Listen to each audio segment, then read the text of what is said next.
Welcome to On My Way to Wealth, the podcast where busy Gen Xers can learn financial tips as they navigate life on their way to wealth. And now, please join your host, Luis Rosa.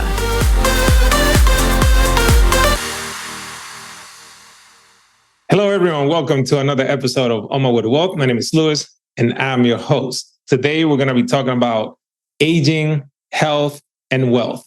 Becoming a now 25-year gerontologist for Barbara Micheletti was inevitable. Finding her passion for helping financial, insurance, and seniors-focused industry leaders help their clients financially and emotionally plan in advance for age-related issues was firmly rooted in her childhood after witnessing elderly neighbors face social isolation, financial and physical challenges, and later, as a business insurance advisor, witnessing and helping many of her older clients through equally devastating aging issue losses. Barbara is a Phoenix, Arizona State University Gerontology Department Adjunct faculty member, Aging and Money Blueprint online training program content creator, Maverick ToastmastersClub President, Gerontological Society of America Fitness, Exercise and Wellness Interest Group Convener, WIFS, FPA and ASA member, women's advocate, and later life Brazilian Jiu-Jitsu practitioner. Watch out. She is a nationally recognized aging and financial fraud expert and speaker, having presented at conferences including financial insurance, adult protective services, healthcare, and senior housing, as well as dozens of webinars. Welcome, Barbara. Thank you, Luis. So happy to be here. Thank you. It is a pleasure. So before, just $1 million question, what is a gerontologist?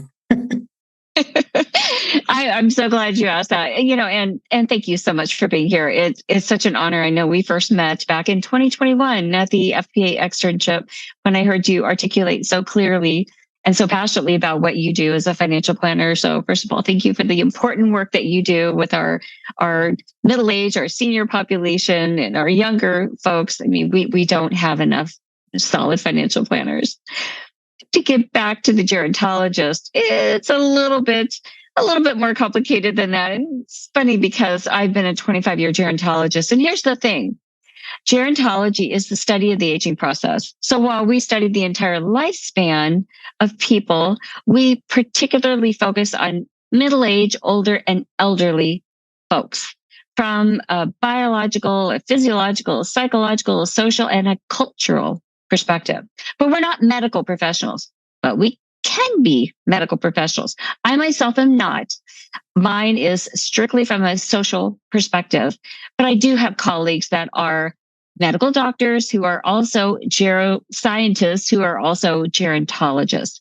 So you can technically go through medical school like a regular medical doctor, and then you take additional classes that teach those medical professionals, nurses, doctors, about the chronic diseases of an aging body. So they become a specialist, like a geriatrician. So gerontologists are more focused on the psychological, social, non-medical side. We can be medical. That's more the difference between us and geriatricians.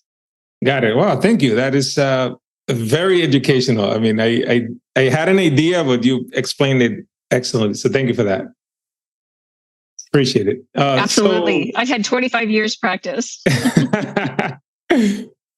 Before I start asking you a whole bunch of questions about the aging process and health and wealth, tell us a little more about just you, like what made you, arrive at this as a passion for you. I know you have a background in the insurance industry as well. So like what led you to be like, hey, this is really what I want to do?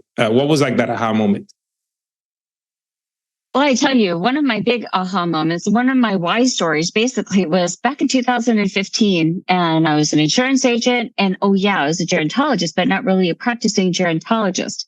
So I was working with one of my clients, his name is Jerry, and Jerry owned a road construction company. And Jerry was one of those salt of the earth Arizona guys, who wore a big old cowboy hat and bright blue denim blue jeans and shiny black ostrich cowboy boots. I mean, he was just all out.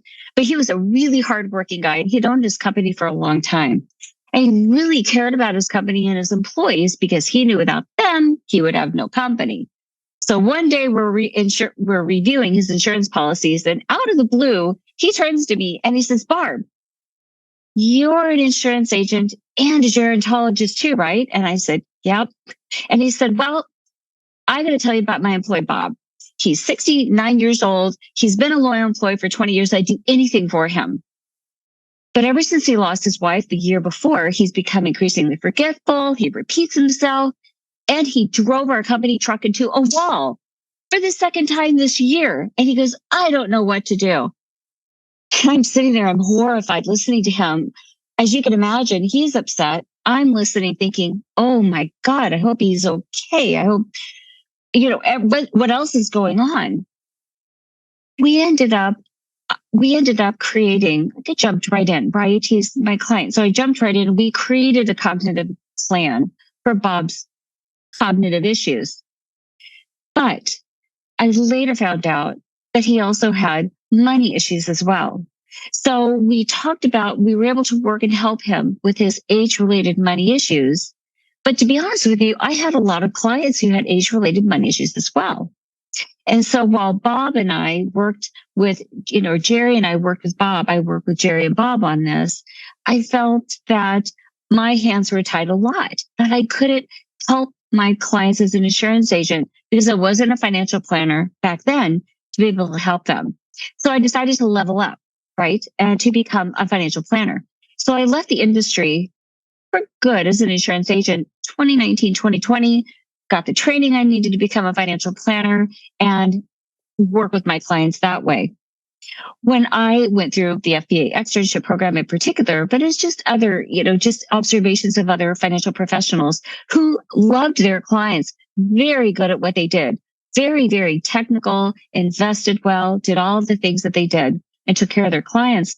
I witnessed with them, and it really broke my heart that they had a hard time with the age-related issues, asking these they're difficult questions. They're not easy questions, the things that we go through with our aging process. And it was then that I decided to not become a financial planner to my clients, but to help and walk alongside financial insurance professionals to help them increase their impact with their clients and in their community and in their own family dynamic, to be able to help them better understand the aging issues that I promise you're going to see within your clients.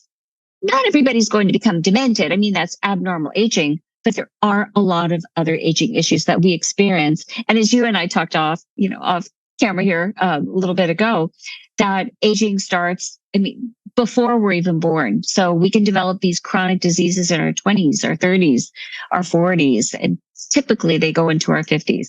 Yeah. So that's when I made that decision to become a gerontologist consultant and not the financial planner. Really, it's because of Bob and Jerry was one of my main reasons. Gotcha. Well, I love that story. That's amazing because you set out to do something with one goal in mind and just discovered an entire new path that you didn't really set out to do, right? And I find that fascinating. No, I didn't. No, not at all. I was going to become a financial planner. Everything was set in place. Everything was in motion. Went through the securities testing and all that. And then as I was in the field and just witnessing what I had kind of witnessed in the insurance industry, I thought, I need to step up. How can I help my colleagues help with their clients, with their book of business, with their own aging? How can I just make a bigger impact? And so instead of being one-to-one, it was just one-to-many. And to me, it was so natural and something that was just so compelling to me that I've never looked back when I made this decision. And I've been thriving forward, as you know, and there is so much to do that this has really become a mission for me. This is just above me. It's outside of me. I love it. Yeah. And I'm sure, like you said, you're going to have a greater impact as a result because you'll help financial planners who they themselves probably have hundreds of clients and eventually, just have so much impact. Yeah. So thank you for doing that. That is amazing. I feel like that is certainly lacking in the industry. So I'm glad that you took on that mission for sure. So we'll talk a little bit later about the program that you have as well for financial planners. So tell us a bit about what does healthy aging look like? The anti-aging industry seems to me like it's a multi-billion-dollar industry, right? You hear about all this stuff about, and normally it's more like creams and things like that. But tell us about just the mind-body connection and all that stuff. That is a great question. And that's actually one of my favorite subjects to talk about. the anti-aging is really evolved. It's not just Botox. It's not just creams. It's not that. And it's not just women. Men are really driving this as well. It's really about our healthcare, right? It's not about our externals so much, although it is. I mean, we are a youth obsessed, driven society. So we do want to, some of us want to maybe think about those things. To me, it's personal. It's like personal financial planning. Everybody is different. Everybody looks at their own aging process different. And we should have no judgment on anybody's aging process. In the anti-aging industry, we really call it now geroscience. And to me, it was so new that when I was putting my Aging and Money Blueprint program together, now I became a gerontologist 25 years ago. They didn't talk about geroscience back then, not even so much anti-aging. Geroscience really started, and I put all this in my program too, to give money professionals perspective where this came from, this longevity, this anti-aging, this geroscience, which is really slowing down, stopping, or reversing the aging process. And as you said, there's billions, if not trillions of dollars that's being poured. So from your financial planning mind, you want to be laser focused in on that, because your clients could either be investing in these companies or they could be participating with the products. And these products, by the way, are not necessarily regulated by the FDA, because the FDA regulates products that are specifically geared toward a disease, like a dementia, like a heart disease, like a diabetes or a high blood pressure. So geroscience says, no, we're going to look at the whole body from a 20,000-foot view perspective. So we could slow down your aging process, which in and of itself increases the likelihood of us developing chronic diseases. We're not born one day and the next day we become demented, right? We're not born and a week later as a week-old baby, we, develop heart disease or something. We need the aging process to do that for us. So we may have some genetic components, lifestyle, environment, but we need the aging process to kind of bake it through like a cake, so to speak. So the geroscientists say, look, if we can slow this down at a molecular level, slow down the aging process so you don't develop these diseases, or if we can get you through your 70s, you and I both know, right? Our average lifespan is what? For men, 74, 75, and for women, 78, 79. Although living to age 100 is a new normal, that's on average what we experience. And it becomes very expensive toward the end of our life with healthcare costs. We spend by far the most in the country, in the world, the United States, per capita, per person, 12 to 1,500 per person. It's an immense amount of money. And then the next country is way, way down from there.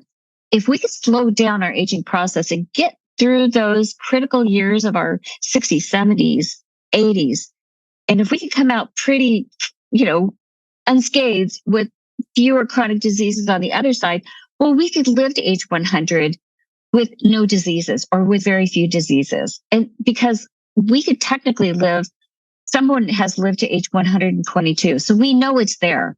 On average, it's about 115. So geroscience, yes, it's a study at the molecular level, slowing, stopping, reversing the aging process. Artificial intelligence is a big deal in that world as well.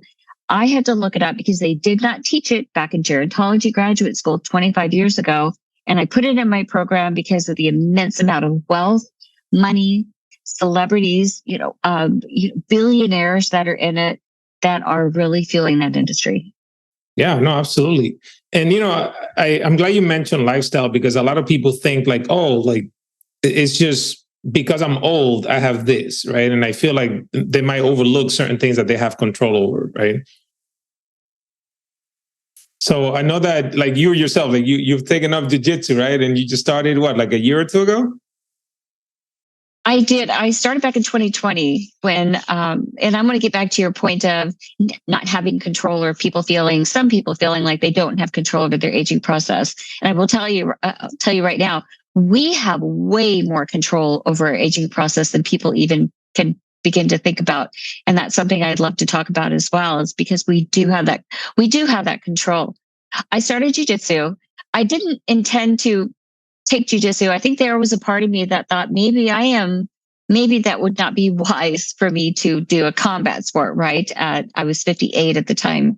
My daughter called me up, and her husband run a jiu-jitsu academy over near Arizona State University in Tempe, Arizona. She called me up one day because remember COVID, right? Everything shut down. Jiu-jitsu is a grappling sport. It's kind of like wrestling. You're touching, obviously, each other. All that stopped. So when they had to shut down temporarily the academy, why? My son-in-law, my daughter's husband, needed somebody to show techniques to, jiu-jitsu techniques to. And so he asked her if she would help. And of course, she loves him and said, yes, I would. Well, she grew to like it. She always thought that was his thing. She had her thing, yoga.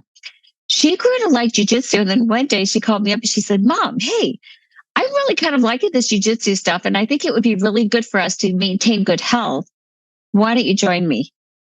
I was so proud of her when she said that because she's thinking about her own good health. So I started back in 2020. And while I took a break because of life events and things like that, my daughter stayed with it. Now she's a blue belt. You have belt achievements, that colored belts that you achieve. And so I started back in October or September 2021 full time. And the benefits, which is interesting, I did not know this as I was putting together this Aging and Money Blueprint program for financial insurance professionals, senior focused professionals.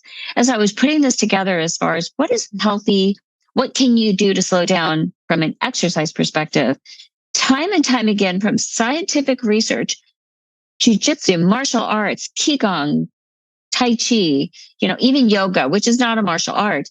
The martial arts kept coming in as a very good thing to do for your body because of the mind-body connection.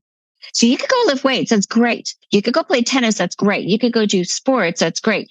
When you have a mental connection, and maybe maybe tennis offers that too, because I was focusing on the martial arts as far as this, connection. But as long as there's a mental, physical connection combined with good diet, that's your optimal being healthy. It really is now, and that's scientifically proven.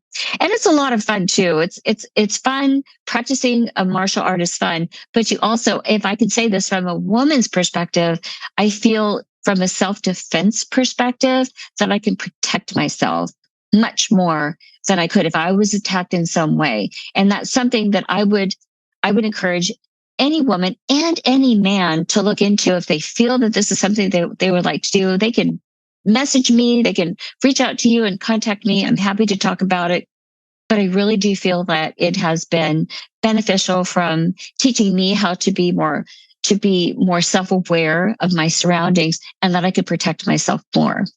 Yeah, I love that. Yeah, I was thinking of supplementing my weight training with something like what you mentioned, and like maybe some sort of mixed martial art or kickboxing, just for fun, right? I'm not gonna go pro or anything, but right. No, we're not going pro. It's for fun. It's for our mental health because it's our physical health. Anything that we can do to continue to engage our brain, we have to do that. And here's the thing: as we age, as we had talked about offline earlier as well, our brain cells peak about, depending on the report you read, age 30, maybe 35, you're stretching it at 40, but our brain cells peak. So what we want to do to diminish the likelihood of developing a cognitive impairment, such as like what Bruce Willis has, right? Frontotemporal or Lewy body dementia, or some other form of dementia, such as Alzheimer's, which is that's the more likely. 75% of all dementias are Alzheimer's. We want to ward that off because talk about costs, financial costs and emotional costs. I mean, that's one of the most devastating diseases that anybody could have. But if we could ward those off through good diet, good exercise, really, and increase that health span, that's really our goal of successful aging, and have fun along the way. Yeah, so it's like investing in yourself. So, you can put that in your budget. Like, okay, I'm going to spend X amount of money on buying organic foods or, joining a yoga studio or some sort of martial art and so on, because it's not only the immediate benefit that you're getting from it now, it's also going to help you, like you said, just really slow down that process so that you can live longer and enjoy your money, right? Because what good is having all that money if you can't enjoy it ultimately? Exactly. And here's the thing too, is you get a community, you get a social support on top of it when you're joining. If you decide to do your kickboxing, you decide whatever you, Lewis, decide to do. Now you're joining a community, and now you've got that social connection, which is another really, really, really big deal that we need to have. And we want to encourage our clients of every age, especially our older clients and our elderly clients. We want to encourage them to have that social connectivity with movement, with good diet. Those are really those ideal, and to have a positive outlook. I mean, those are really ideal things that we aspire to in order to successfully age. Yeah, I'm glad you mentioned the social connection, because I've read studies about blue zones in the different parts of the world, and that seems to be a very common thing. Like, some of them ate differently, right? But it seemed to me, I'm not a scientist, right? But it stood out to me that social connection was a big part of the people that live very long in this world. Exactly. It's the 7-day Adventists, right, that are out in Loma Linda, California. It's the Sardinians, it's the Okinawans. They really have got it right. And that's why they were being studied, because, it turned into an aging study. I mean, it first started off to be a National Geographic one thing. And then they thought to themselves, hey, they're really doing a lot of right things in order to live well and to expand their lifespan without pharmaceuticals, right? They're not taking drugs or anything like that, or supplements or anything like that. They just embrace and embody a healthy lifestyle. How can we do that? What can we do? That's actually a really good point. And I put that in the Aging and Money Blueprint program too. That's an excellent point. On top of the Mediterranean diet, which is adhered within the Blue Zone study. Oh yeah, tell us about that diet a little bit. The Mediterranean diet? Yeah. It keeps coming up as one of the best diets. The people that are not necessarily a vegetarian, but just don't eat hardly any red meat. I mean, I know the meat eaters and the meat lovers are going to, not like this and everything, but the research is out there, and it just keeps getting proven time and time again. I mean, moderation and everything. But here's where it gets individual. If you have the likelihood of heart disease, which we all have that because it comes with our genetics, like we can run, but we can't hide from our genetics, right? So you have to look like personal financial planning. You have to look at your personal background. Do you have a higher likelihood of having a heart disease or something? Well, maybe it's not a good idea to have red meat or chicken. Believe it or not, can of tuna is high in, a lot of mercury, right? Fat. A lot of mercury, yes, and a lot of cholesterol. Tuna is high in cholesterol. A can of tuna is high in cholesterol. Turkey burgers are high in cholesterol. Like, there's so many things, though, to be mindful of what you eat. Really, if you can avoid a greater 80% avoid in your diet processed foods, canned boxes, things like that. Fresher, the more closer to nature it really is, the better for you. And of course, we say to avoid alcohol. Hey, you have to have balance and moderation. What's in your diet? What makes you happy? Because if it makes you happy to have a glass of wine or an old fashioned or something like that, like, you don't want to have it such a pristine where you're just not happy. So you find that balance, right? Between what makes you happy and how can you take care of yourself, knowing your history, knowing your health history, and then being aware of your aging process. Yeah, I love that. Yeah, because it's not about lack. It's more like, we're going to keep this balance. You're not denying yourself, but you're being more conscious about it. And, I like that you mentioned that. And what would you recommend, let's say, if somebody's going to make this a priority, but they don't know where to start, should they read a book or consult with a dietitian? Because I know traditional medicine doesn't usually go too deep into diet, right? No, it doesn't. It doesn't. It really doesn't. So if you're wanting to, if we're talking about just where do you start to become healthier, or to just, you're making a pact within yourself. Do I want to be like this? Do I want to age successfully? Do I want to maintain my function, which is aging successfully? Because when we think about, just quickly, when we think about memory loss, so we think about dementia, we think of memory loss. We think, oh, we just lost our mind, right? Like, grandma she wandered off and she didn't come back. it's not so much memory loss than it is loss of function. We forget how to take care of ourselves. We forget how to brush our teeth, to go to the bathroom, to shower, to eat. It's loss of function. And you'll talk to any geriatrician, and that's what they'll tell you. This is the loss of function. So for us, so if you want to, and you're listening and you want to, as of today, you're thinking, wow, this really resonates with me and I want to start living healthy. What I encourage, and I have it as a handout as well that will provide a link. I think we had said, Lewis, in the show notes on how to maintain your healthy gait balance, which is walking, balance, mobility, and just a healthy lifestyle. I always start off with do a gut check. Do you really want to do this? How committed are you to wanting to be healthier, live a healthier lifestyle, slow down your aging process, become more self-aware of your aging? First of all, do a gut check. Is it in the right place? Do you feel like this is something that you would want to sustain and do? Next is, I'm not a medical doctor, right? I'm a gerontologist, but I'm not a geriatrician. I'm not any type of medical doctor. I'd recommend that you see a medical professional to kind of get maybe the green light on what you could do. And then when you make that decision that you want to start this, start slow. It's like in jiu-jitsu, right? We say tap early, tap often. Like if you're getting hurt in some way, tap out. Here's the thing that I also want to mention. It's going to hurt. There's going to be a lot of pain. Now, just because our body's experiencing pain, we have one of our aging myths that just is too rampant in our society is, hey, if it hurts, don't do it. I'm going to argue with that and say, no, if it hurts, you need to do it. Because the thing is, if we get hurt or if we have a knee pain or if we have other joint pain and we say, oh, it hurts, I can't do it. Why? It's a vicious cycle when you think about it logically, right?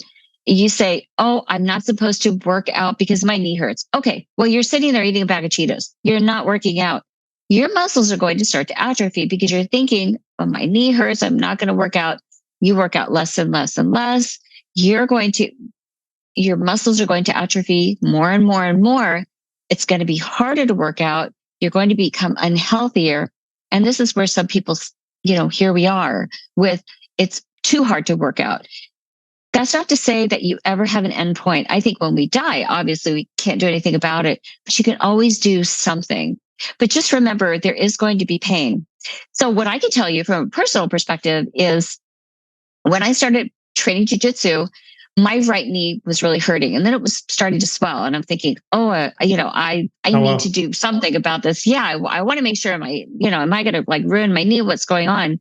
Well, I did a lot of sports throughout my life. I've always done something. I've always been active, distance running, just exercise routines. I played a lot of racquetball. Like I've just always done things, a lot of hiking and biking and just stuff like that. So when my knee started to hurt, after a couple of months, I put on knee pads, still hurt. So I went to go see an orthopedic doctor and he took an x-ray and he said to me, all right, look, I know you want to train jiu-jitsu. This is what you're going to have to do. So to help your knee, because it's inflamed right now because you have no cartilage in your right knee. But if you strengthen your muscles all around your bodies, particularly your leg, your quads, your leg muscles, but just strengthen everything. He goes, that knee pain should go away because your muscles are going to support your joints. It took about 7 or 8 months of me still going through knee pain, but I was working out. I was doing a lot of training, not necessarily weightlifting like that, but I started very, very, very slow, little baby steps like Kaizen, like Japanese Kaizen, incremental little steps to make a meaningful difference. And then I got to the point where my knee stopped hurting. And as of today, I'm happy to report my knee doesn't hurt. I still work out. I still do jiu-jitsu. I make sure I strengthen those muscles, those joints. Now, is it going to happen sometime? Yeah. Because our bodies are breaking down. That's our aging process. But if I could slow it down through exercise, then that's what I do. So that's what I would encourage people is to start slow, listen to your body. You're going to feel the pain. Do it anyway. You're going to know your body's going to, if it's something that is so wrong for you, you're going to know. But I promise you, you're going to feel the pain. You've got to work through the pain. When you wake up the next morning, like in jiu-jitsu, super sore, ibuprofen and all that, but it goes away and it gets better over time. As long as you stay consistent. This is how we slow down the aging process. Our diet, our exercise, our cognitive health, we have to work on that. Rest, little alcohol, if you can avoid it, great. A lot of water and a really super positive attitude, just a lot of gratefulness. And those are the things that you could think about. And then just keep progress, keep a chart of what you're doing to make sure that you are being accountable to yourself. And I promise you, your future self will really thank you for it. And you could start this at any age. Yeah, I love that. And thank you for sharing that resource. We're going to put a link in the show notes so that everybody can go and download it. And I think this is something that could be shared with our aging parents as well. My mom is 82, my dad is 93.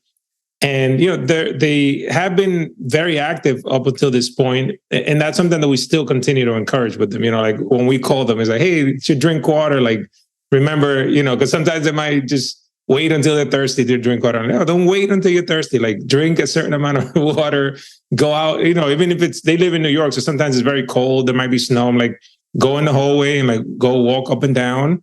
My father still dances. So like we make sure they still stay active. So that'll be another great resource to share. So thank you for that. Absolutely. I appreciate it. I love that.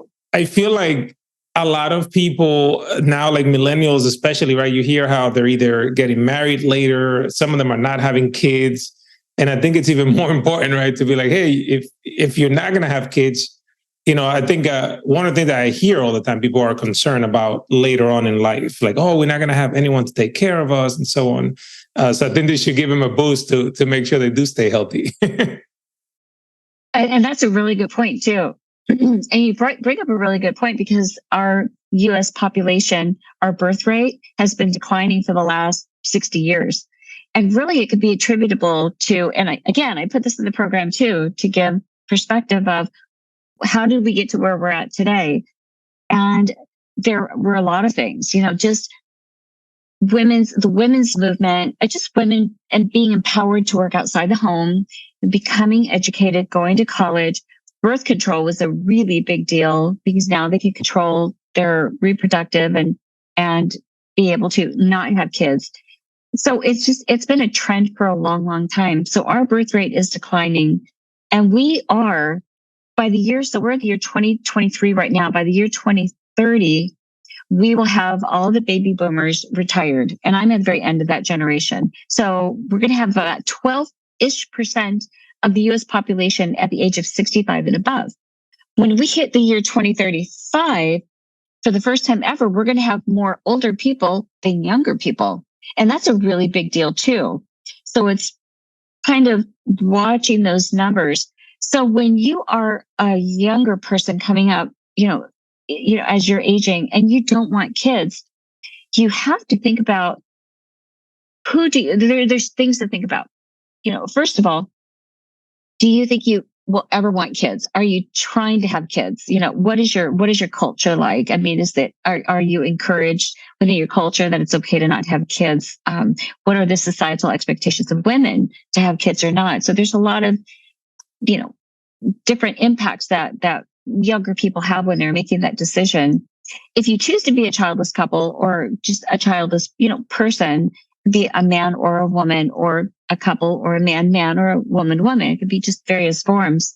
When you think about as you're growing older, you do want to think about, are there people around to take care? Do we have a good relationship with our family? Do we have other people in our community that could potentially be there for us? And then from maybe a risk management, how do you mitigate risk? Because that's what we try to do, right? Is mitigate risk. Maybe you might want to look into the disability insurance policy or something like that, or a long-term care policy, as would a couple that even have children. Sometimes they feel like they don't want to burden their adult children.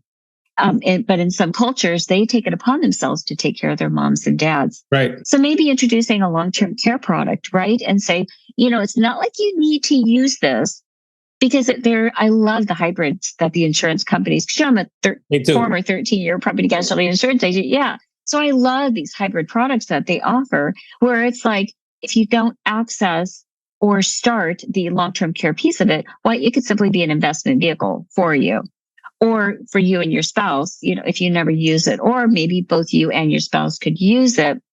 The statistic is, which I don't like this statistic, but it's 70% of people over the age of 65 will need some sort of care. Now we go back to, can we control our aging process? Can we maintain our strength, our mobility, our balance? What are the things that we can do so we don't need that and we can take care of ourselves? But if you do, and you are a childless couple, you want to think about how does our aging selves look, because you've got one, the spouse taking care of the spouse. Well, you have to think also, what if you're around the same age? What if you're 85, like your parents, Louis, right?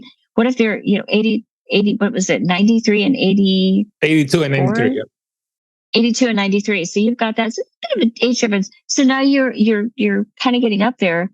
Is the physical capacity to take care of another person at that age there? I mean, the will is there, but is the physical capacity there? So you want to think about that as well. And if there's a cognitive impairment, well, sometimes that can be a very challenging. Being a caregiver is one of the most challenging, rewarding, yes, challenging, yes, and financially challenging as well, which is something that I encourage all financial advisors to have that conversation with their clients, because somebody's going to be a caregiver, right? Whether you're a mom, you're a dad, or caring for your mom or your dad or your grandma, grandpa, or family, or even friends or neighbors or something like that.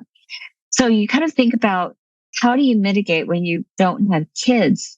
What does that look like in your older years? Will you be taking care of yourself?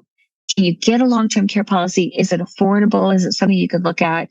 What about disability insurance? Those are the things to think about. Be very careful when you're creating your estate plan as a childless couple to make sure you've got instructions. Who's going to care for who? Where does that come from? So it's very similar to a family that does have kids. You want to have and articulate within that estate plan what your wishes are, what your intent, what your powers of attorney and all that, and then check that out every year.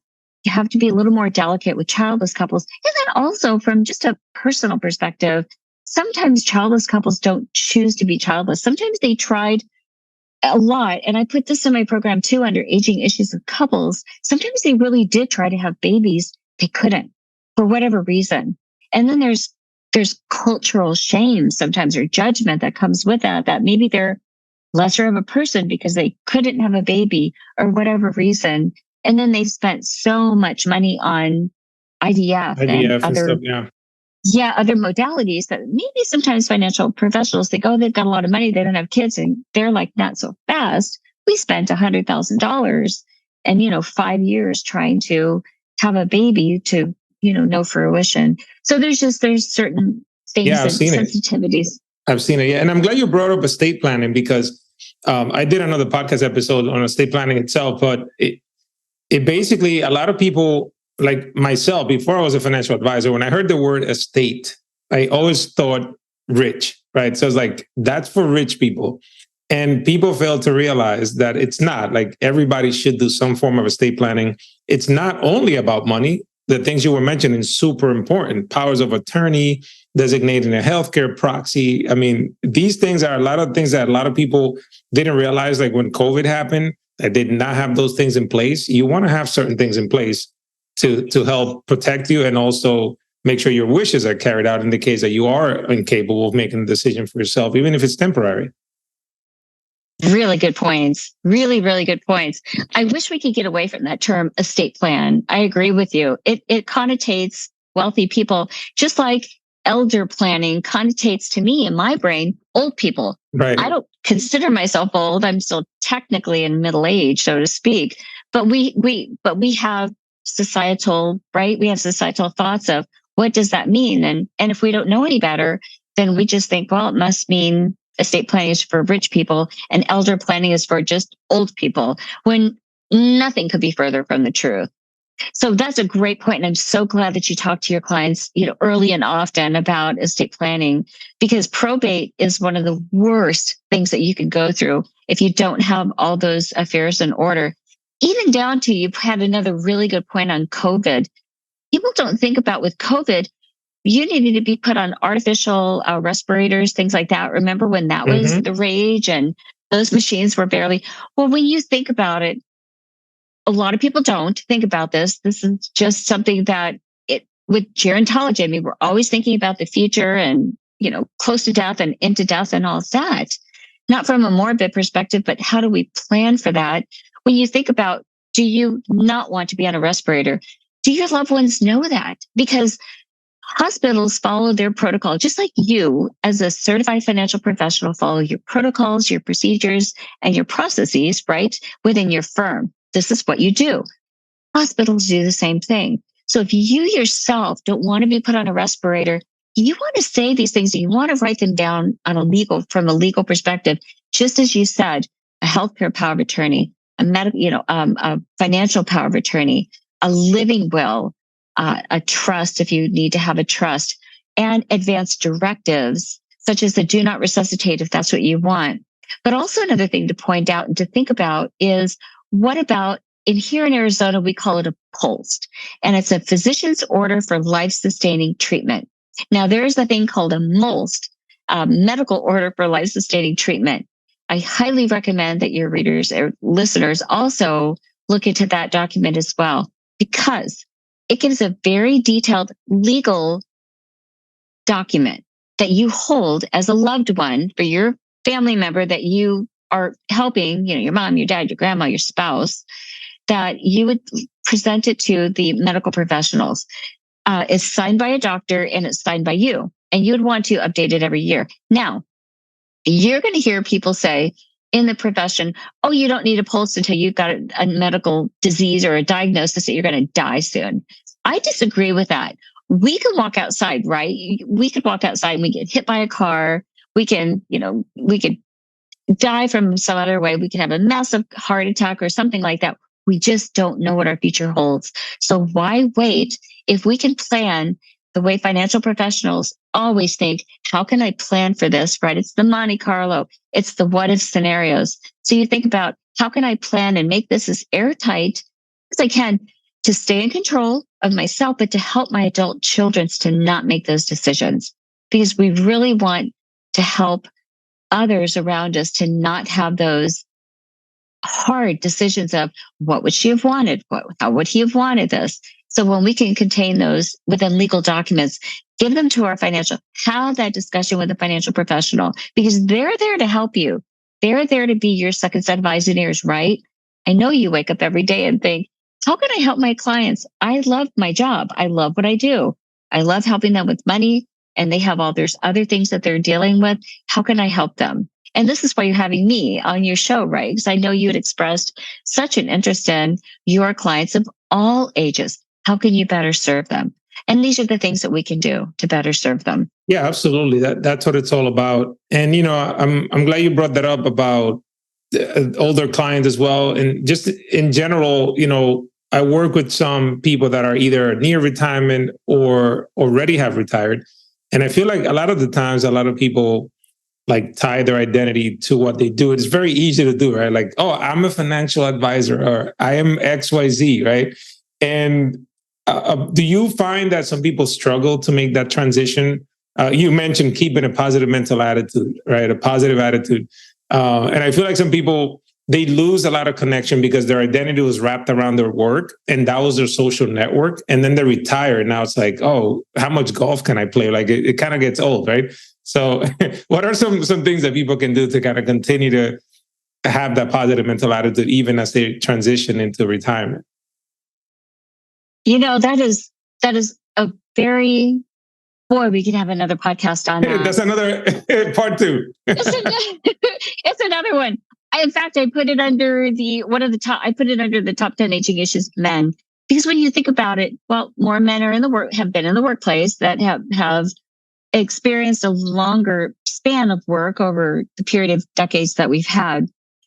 Men do tend to identify more with their work. So it's a woman's issue too, to a degree. Women, tend to, I love my job. I identify as a gerontologist. I can't imagine being anything else but at this point, a consultant and all that. And I think about that too. How would I transition into? But a lot of people don't. They just think, well, I have been the CEO of this company, or I have been a leader in my industry, and I have a lot of knowledge. I've been doing this for 20, 30, 40 years. It's all I know. Sometimes people say that, right? Sometimes men, I'll say more men. So we'll just talk about with more men. Sometimes men do identify a lot more with their job. It's what they do. It's what they know. They feel comfortable. They're confident. They're in control. They are the boss. They're the leader. They've got people looking up to them. And when it gets to a point, if it's involuntary or they're involuntold, that they need to retire, or they're white knuckling it, there's those that want to white knuckle it.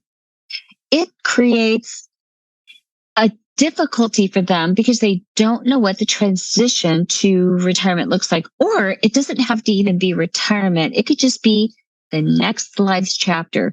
But what's your plan? Do you have a plan? Have you thought it out? Is your company helping you with this plan? Are you having a conversation with your company that you want to retire 5 years from now? Fine. You're letting your company know if you've got that good trusting relationship with them and that they would help you.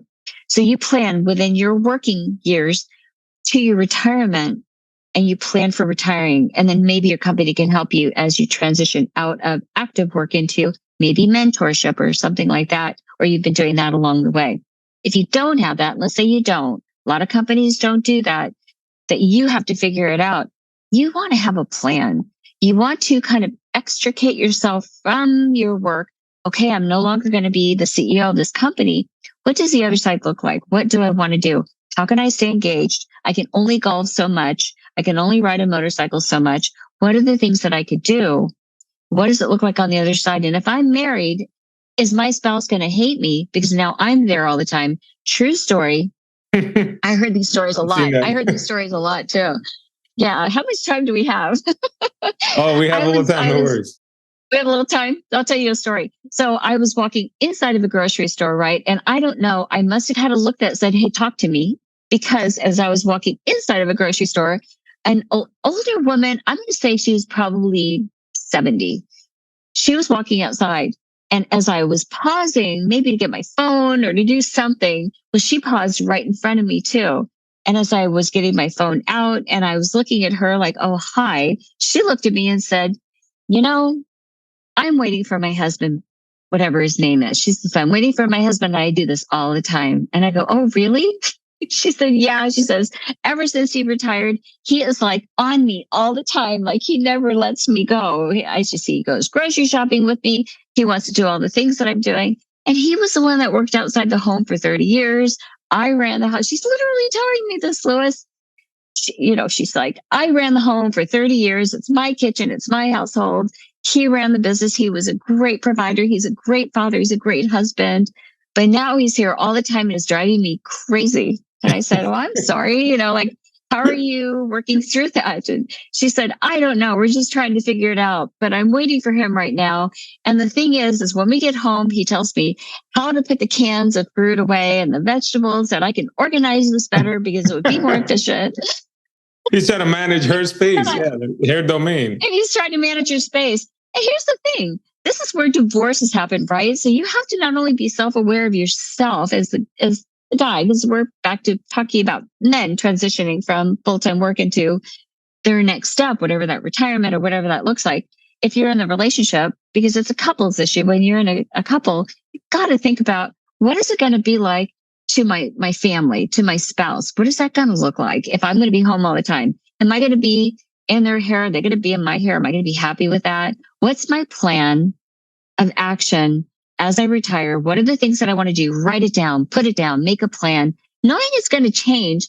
And hopefully your aging doesn't interfere too much and you stay healthy for a period of time, that you can control the things that you basically can control and not worry about the things that you can't. So really it's having a good plan and articulating it and building consensus within your family. Hey, is this going to work out? Hey, is this not going to work out? And then ultimately, what's going to make you happy? Yeah, so it's great, yeah, because you're planning it before you do it, right? And then you can test out some different scenarios. Exactly. So I love that. Yeah, exactly. Thank you so much. Where can we find you online, website or social media? Well, I have a website that's called interruptingaging.com. That's always being updated and revised. I believe I will have that handout over there as well. So for people to reach out for that. I'm also on LinkedIn and on Facebook as well. The company is called Interrupting Aging, and I'm pretty accessible that way. So I'm kind of post quite a bit, and that's going to keep evolving and everything. Okay, So, yeah, I'll put the links those are the ways. to your LinkedIn, your Facebook, your Instagram, and your website on the show notes, as well as how they can get that download, and any financial advisor that happens to be listening to, if they want to learn how to best work with their clients. Thank you so much, Barbara. This has been amazing. I wanted to ask you before I let you go, if you were on an elevator with a stranger, kind of like that lady, right, that you bumped into, they get off on their floor, 30 to 60 seconds later after they met you. You're never going to see them again. They don't know who you are or your website. What are some things that, if they ask you, like, that you would like to share, that whether you've learned throughout your life or something just to help improve theirs? Have gratitude. Have a positive outlook. Look at the glass half full. Don't look at the glass and don't look at your life as if these things happen to me and I can't change the outcome. We can't change the past, but we can alter our present, and we can hope and work toward our future. But we can't guarantee a future, right? We just don't know. So if I were to say anything, it would be have that positive outlook, be full of gratitude, look for the silver lining in every dark cloud that you encounter, because we do. That's just our human nature, but it's also our aging process as we change, as we grow, as our life experiences change who we are and how we perceive life, and how our body is breaking down slowly or some a little more quickly. But to have that sense of being happy and to find that gratitude, that has also been scientifically proven. So that's one thing that I can impart within a 30-second speech. It would be that. Love it. Thank you so much. I love that. Yeah, I'm a big believer in that. I think that when you have a positive outlook, things change because you change, initially. So I appreciate you taking the time to come here. Thank you so much. This has been wonderful. I look forward to seeing you hopefully at a conference soon or something. And thank you again for being here. Thank you so much, Louis. It's just a pleasure to be here. And thank you. I appreciate it. Thank you. Well, thank you everyone for tuning in. As always, if you have any questions, send me an email, luis@onmywaytowealth.com, and I'll see you in the next episode. Thank you for listening to On My Way to Wealth. If you have any questions, please send me an email at luis@onmywaytowealth.com. The information provided here is for information and education purposes only. The opinions expressed herein are solely those of myself, unless otherwise specifically cited. Material presented is believed to be from reliable sources, and no representations are made by my firm or myself about other parties' information or accuracy or completeness. All information or ideas provided should be discussed in detail with a financial advisor, accountant, or legal counsel prior to implementation. Thank you.